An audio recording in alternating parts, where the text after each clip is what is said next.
أهلا وسهلا بكم مشاهدينا الكرام في هذا اللقاء الذي يأتي على هامش القمة التاريخية بين دول مجلس التعاون الخليجي ورابطة الآسيان مع دولة رئيس الوزراء الماليزي. أهلا بكم دولة الرئيس. بداية نتحدث عن ما يشغل دول العالم وهي أحداث قطاع غزة. ما هو موقف ماليزيا الرسمي من هذه الأحداث؟ وأنتم أيضا لكم تعليق على منصة إكس قبل أيام قليلة حول ما يحدث هناك. Well, our position is consistent with the position of the kingdom expressed by Crown Prince Mohammed bin Salman, that the issue is issue of dispossession, where Palestinians have been robbed of their land, right, property and dignity, and a series of provocations for decades. And therefore, it is our duty, not necessarily Muslims, but also in the international community, to demand justice, not only for the people of Gaza, but people Palestine generally. And immediately, as expressed by Crown Prince in the meeting, is to stop cessation all violence and start rebuilding and providing humanitarian aid, food, shelter and medicine to the people of Gaza. بالنسبة إلى غزة دولة الرئيس، ما هي الخطوة التالية التي ستقومون بها سواء في ماليزيا أو أيضا بالتعاون مع دول العالم الإسلامي؟ هل هناك مبادرة؟ هل هناك خطوات ستقومون بها؟ ربما الذهاب إلى مجلس الأمن، ربما الحديث مع الاتحاد الأوروبي، مع الولايات المتحدة الأمريكية حول ما يحدث في غزة.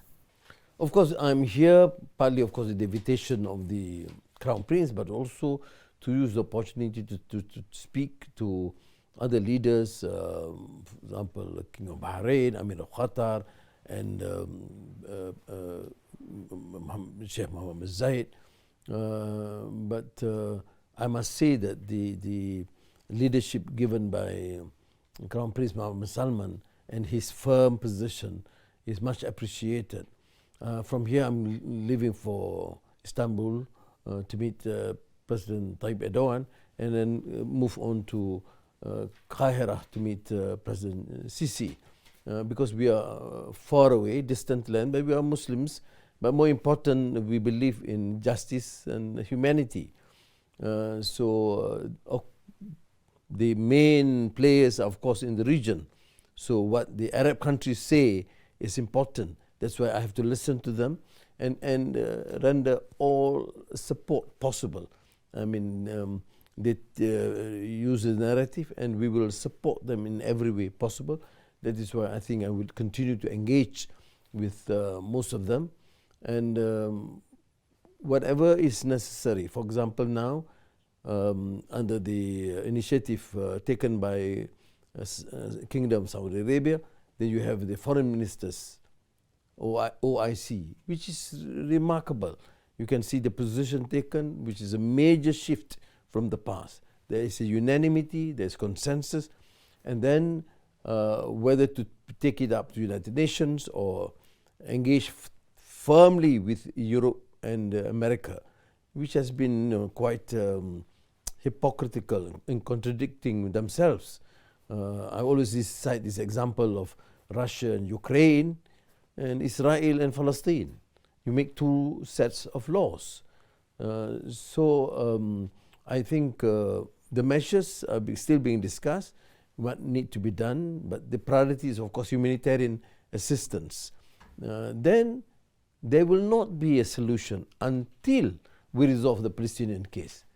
You know, humanitarian is an immediate issue, but the Palestinian issue must be resolved. Otherwise, there will not be peace. Now, if I may add, what is our concern? If you allow this to continue, the violence and war will spread. And if the international community, including the United States, can ignore the plight, you are actually inviting extremism and terrorism. And we must stop this. We, as the international community, must take all measures to stop any form of terror. But how do you resolve this? By having an international order that can be trusted as fair, just. But if we choose to ignore the two, I say, the potential dangers. Number one, the danger of the extremists taking the narrative. Second, you may provoke an unintentional extension of the war. And this is of course something that we must avoid. دولة رئيس الوزراء، كيف تقيمون أهمية هذه القمة التاريخية في ظل الظروف الراهنة التي يمر بها العالم؟ هناك حديث عن نظام عالمي جديد يتشكل وفق تحالفات جديدة بين الكثير من الدول في العالم. You see, what is striking or important is that the GCC and ASEAN having this formula to collaborate on a series of issues, investments and trade, without the involvement of the big powers. And GCC, the fastest growing economy, and ASEAN in Asia. And it's been years of discussions, but ultimately the Crown Prince Mohammed bin Salman took the initiative and convened this meeting. And of course we did express our position on humanitarian assistance in Gaza, but it comes to the strategic partnership between ASEAN and GCC in terms of boosting our economy, trade, and potential for growth and tourism and IT, which we can also learn from the experience of Saudi Arabia and the Gulf, and also share our experience in ASEAN. And I would certainly see this as something very important. All the leaders of ASEAN were present, and there was also a decision that we will follow this through in Malaysia in 2025. جميل. القمة أيضا رحبت دولة رئيس الوزراء بإطار التعاون بين مجلس التعاون الخليجي ودول الآسيان ما بين عامي 2024 و 2028. حدثنا أكثر عن هذا الإطار وكيف سيساهم في تعزيز العلاقات بين دول الخليج ورابطة الآسيان. There are some measures of collaboration which has been agreed upon to benefit from both experiences of the regions. And we made particular reference to green technology, to digital transformation, to oil and gas, and further investments. And there were some specific measures. But I had even proposed something beyond that, that for Saudi Arabia, Malaysia, for example, and of course extending to the region for some strategic partnership.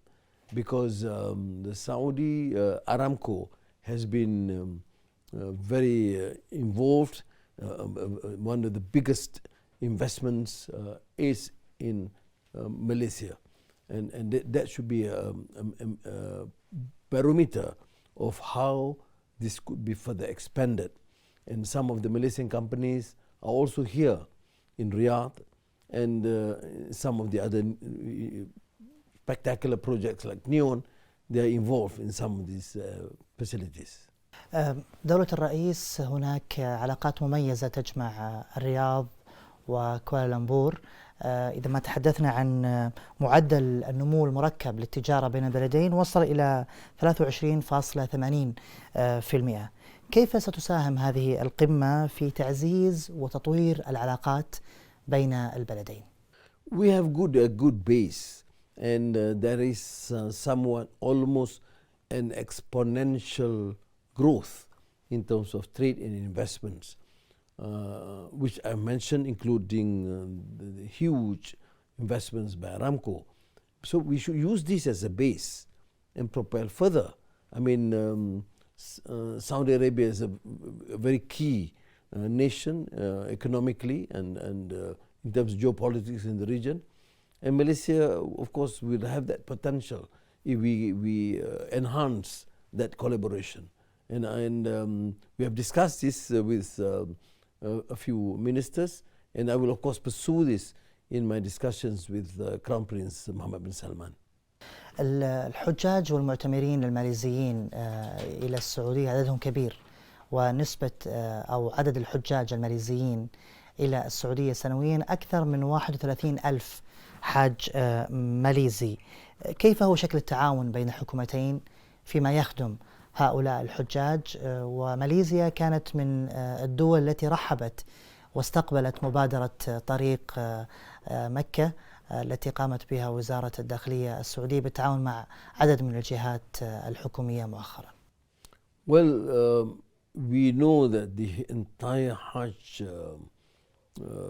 planning and execution has been fantastic. I mean, we those days we were performing Umrah or Hajj, and now you can see this spectacular change. We must thank the kingdom for facilitating this. Our duty in Malaysia is make sure that the pilgrims are more disciplined, trained and clean, which we in Malaysia are proud to say that we have done that. I was telling our brothers here that even we even have